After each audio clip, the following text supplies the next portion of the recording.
Hello friends, today we are going to continue chapter number 15, economic development, lecture number 13.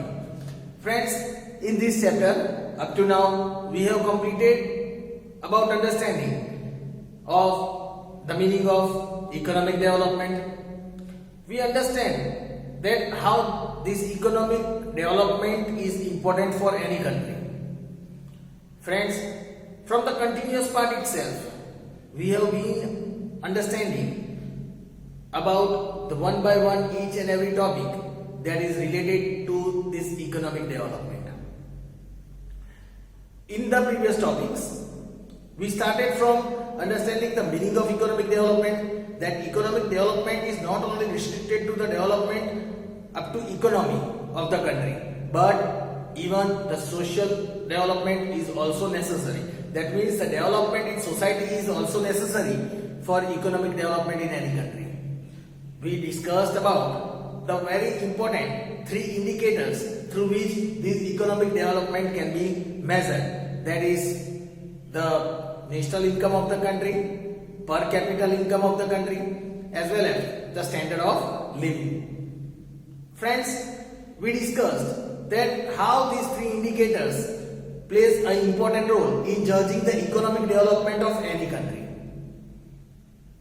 Obviously friends, economic development is very much necessary for any country. If we look at the developing countries and compare that developing countries with the developed countries, we will clearly see that the national income of the developed country is very much higher than the developing countries. In same way, when the national income is high, obviously the per capita income of that country will also become high in the developed countries.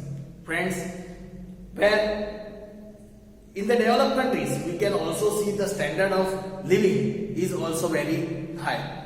Friends, up to now we discussed about the three indicators as well.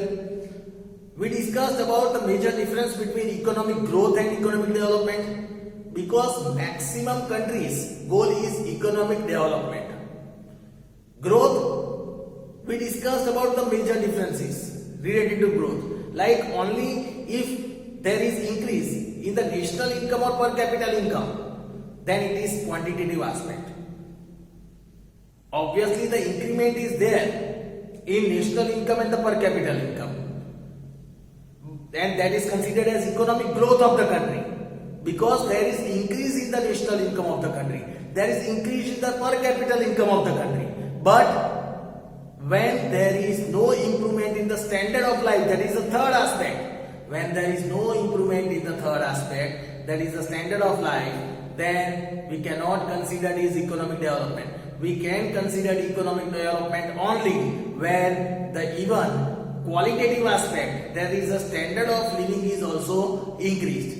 And so clearly we can see the difference between economic growth and economic development. Friends, another that we understood, that is the new researches of productions, is the change in the economy between difference between these two, right? The change in the economy, new productions are increased by implementing new researches, new productions, new machineries are used, and due to which the production increases. And that is called economic development.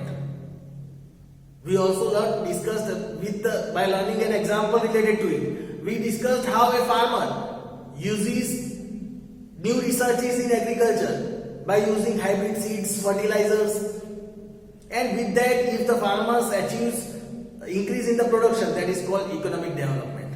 But if the farmers increases the production by investing more agricultural land, then it is considered as economic growth. We also discussed this difference between developed and developing countries, that if the national income of developing countries is increased, it is considered as economic growth. But the national income of developed countries increased, it is considered as economic development.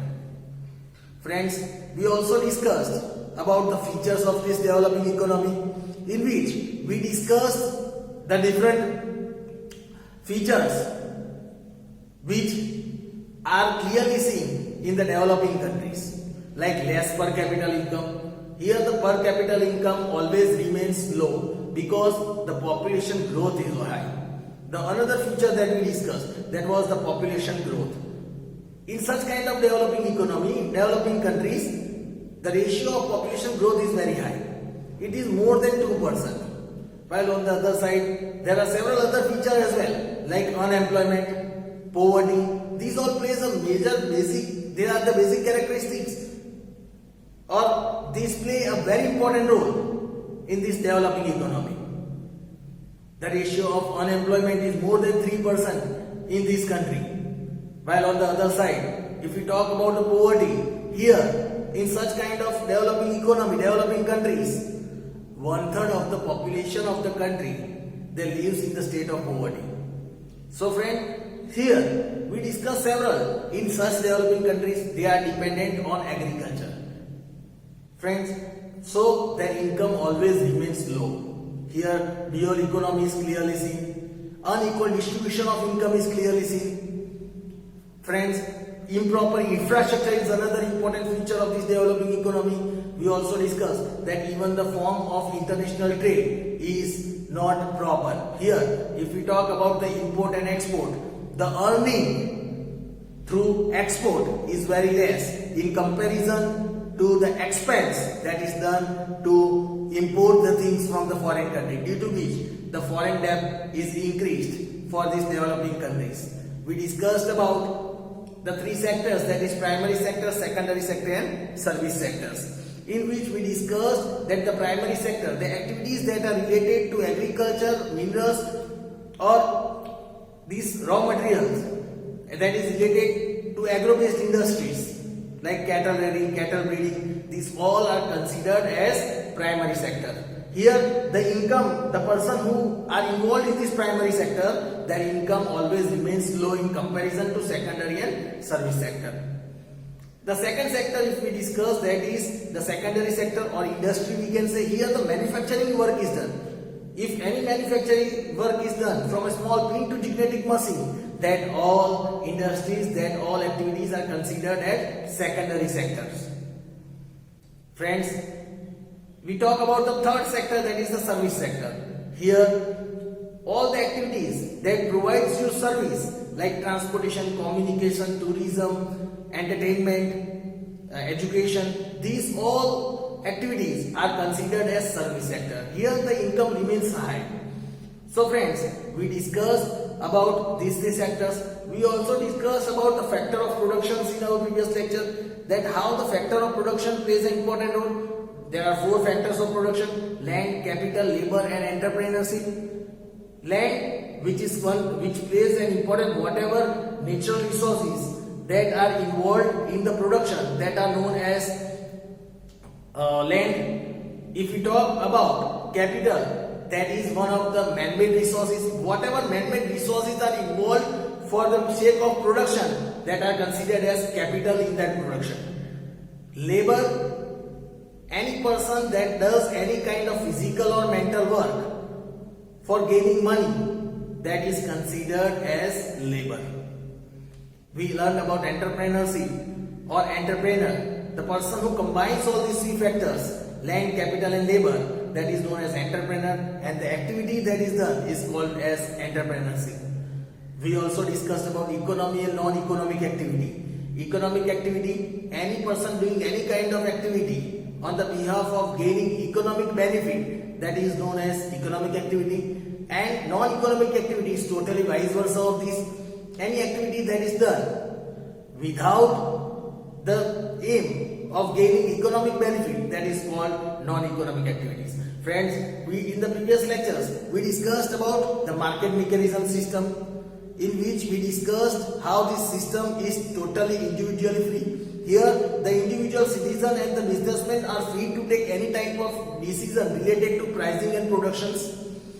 There is no interference of the government in this system. Here, profit is always at the center. Competition plays a very role in this system, and that is why this system is also known as capitalist system. Friends, we also discussed in the previous lecture about the benefits and the limitations of this capitalist system, in which in the benefits we discussed how here the individual is totally free to take any decision, and that is why production is done with the great extent and with full efficiency. The resources are used. Here majorly the productions are done, and that is why economic development is quickly seen over here. Friends, we also looked about the limitations, as here profit is at the center. Exploitation of consumer is clearly seen because the consumer are unaware about they are ignorant about the market, and that is why exploitation of the consumer can be clearly seen over here. Friends, even the wastage of natural resources can be seen at the time of production. Friends, after learning about the market mechanism system, let us move towards understanding today about another system after market system, that is socialist system. Let us cover the topic today, that is socialist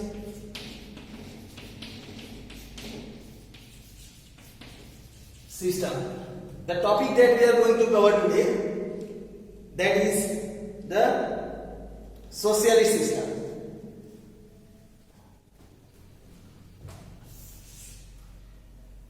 If we talk about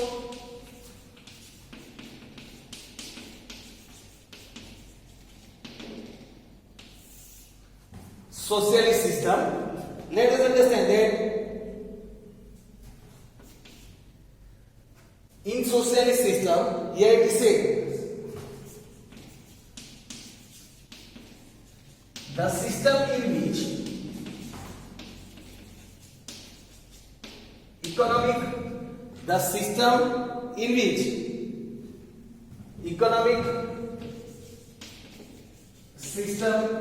is regulated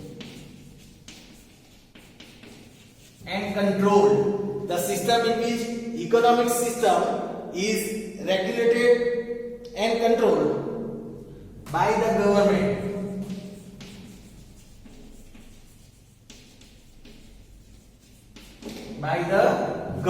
Here the economic system are regulated and controlled by the government,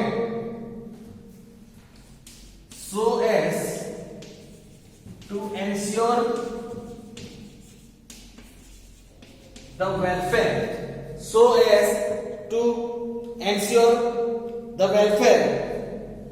and equal opportunity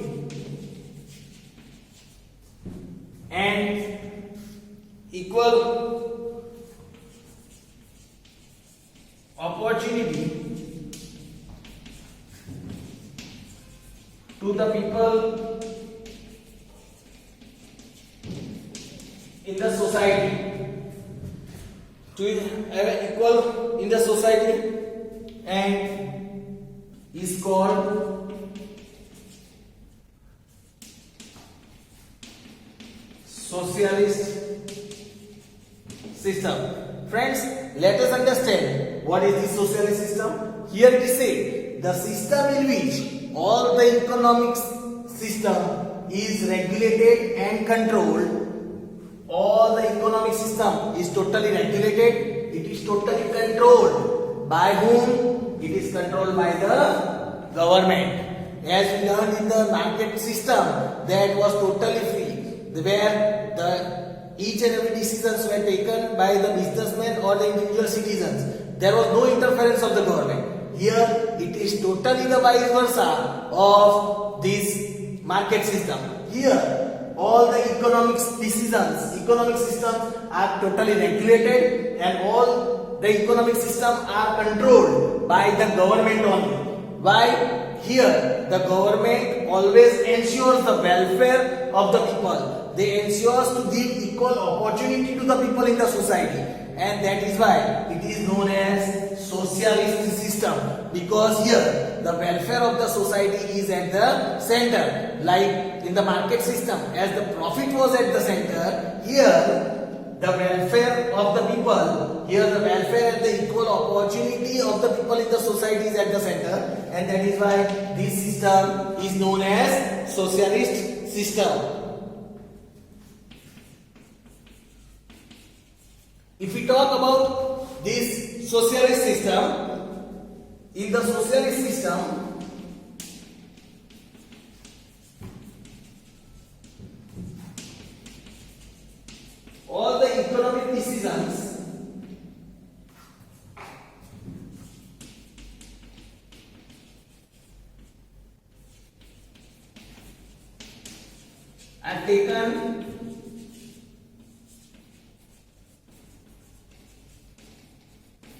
by the government. Here it is said, in the socialist system, all the economic decisions are taken by the government itself. Here the individual does not play any role. Here all the decisions are taken by the government itself. Government takes all the important decisions.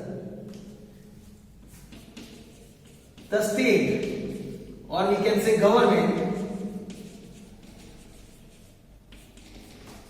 here the state, that is the government, owns, here the government, they owns all the resources of production.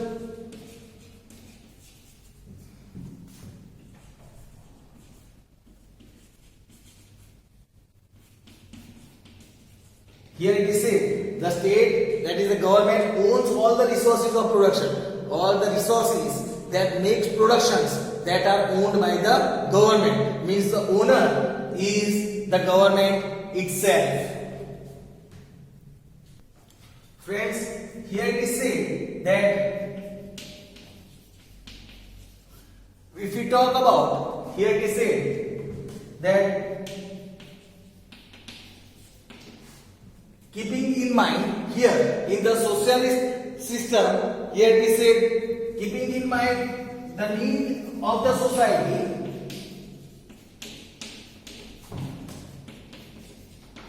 here the government decides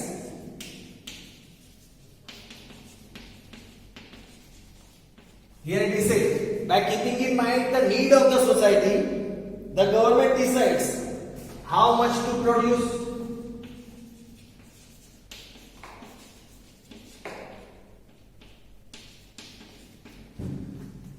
how much to produce, how much to invest,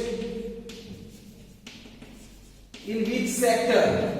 We have already learned about the sector, primary sector, secondary sector and service sector. Keeping in mind always the need of the people, need of the society in this socialist system, here at the center is the need of the society. After looking at the need of the society, the government decides that how much to produce and how much to invest in which sector, as well as then resource distribution is also kept in mind. Resource distribution,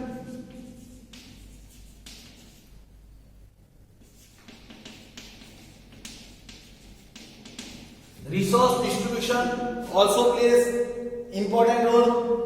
Production distribution,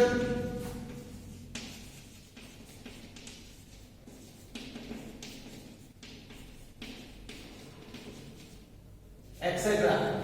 Friends, here clearly government always look at the need of the people. After understanding the need of the people, then the government takes the decision that how much we have to produce, how much we have to invest in which sector, how much resource distribution is necessary in the sector, how much production is necessary. After looking all these things related to the need of the society, then the government takes all the economic decision. So keeping in mind the need of the people. Here it is said that when we talk about socialist system, in the socialist system,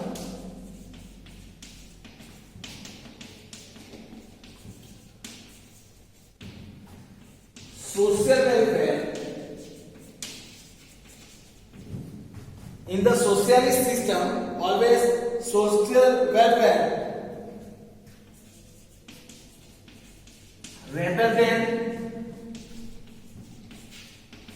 profit is at the center. As we discussed in the market system, that profit was at the center. Here, if you talk about the socialist system, here in the socialist system, this social welfare is at the center. Here, the welfare of the society is at the center rather than profit. Here, the government do not think about the profit; they think about the social welfare first.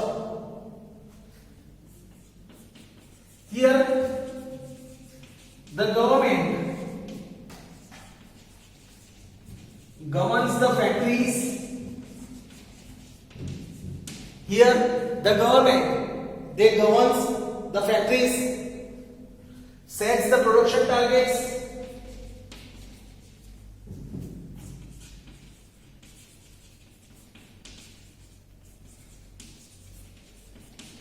even the government sets the production targets.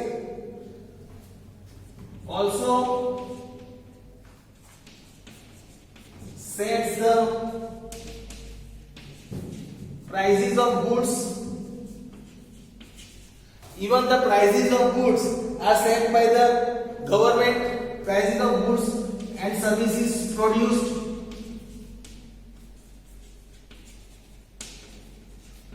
Friends, here clearly this is the government governs all the factories that is set for the production. The factories are given the production target that you have to produce only this much quantity. So production target is always fixed by the government. Also the price of goods and services that is produced. Whatever goods and services are produced, their price are fixed. So here, like market system, the people cannot take the profit or cannot take the benefit as per their own wish. So here we can clearly see. Here, friends, here it is said that farming is also owned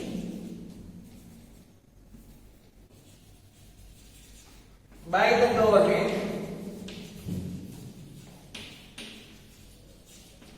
The government pays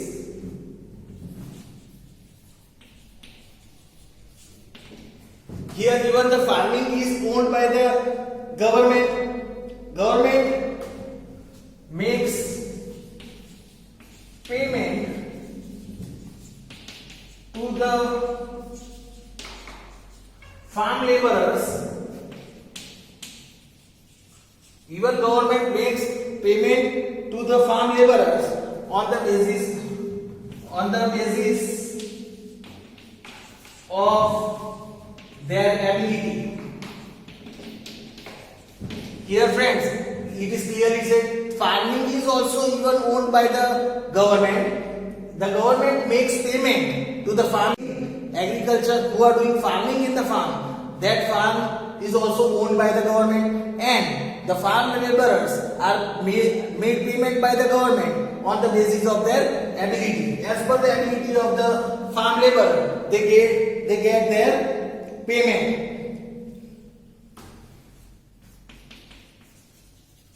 It should be well noted that in socialist system, it should be well noted that in socialist system originated because of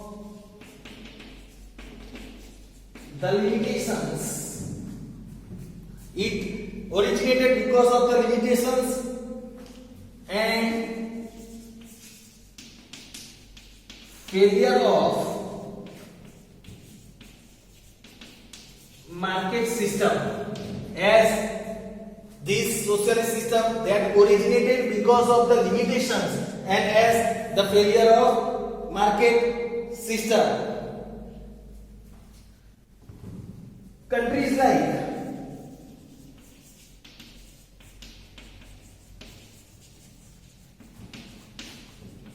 Russia and China, if we talk, countries like Russia and China have achieved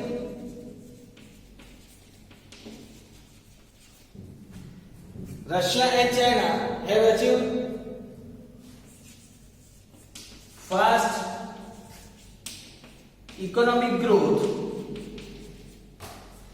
Here Russia and China have achieved fast economic growth, or you can say economic progress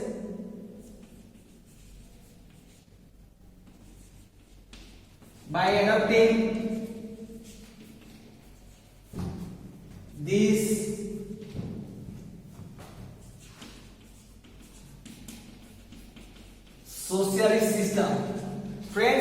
here clearly seen that it should be noted that this socialist system originated. Why this socialist system was originated? Because of the negative point that we understood in the previous lecture of the market system. Because of the failure of that market system, they have to implement this socialist system. This socialist system, here it is said, when the socialist system was implemented, originated, after that countries like Russia and China, they adopted this socialist system and have achieved progress by adopting this socialist system. So friends, we have clearly understood about the socialist system in this lecture. It is the vice versa of the market system. Here, the social welfare is always at the center. Each and every resource of production are owned by the government itself. Here, the individual freedom is not seen. Each and everything is restricted by the government. So friends, you might have understood about the socialist system. We'll learn about the benefits and the limitations of this socialist system in our next lecture. Thank you.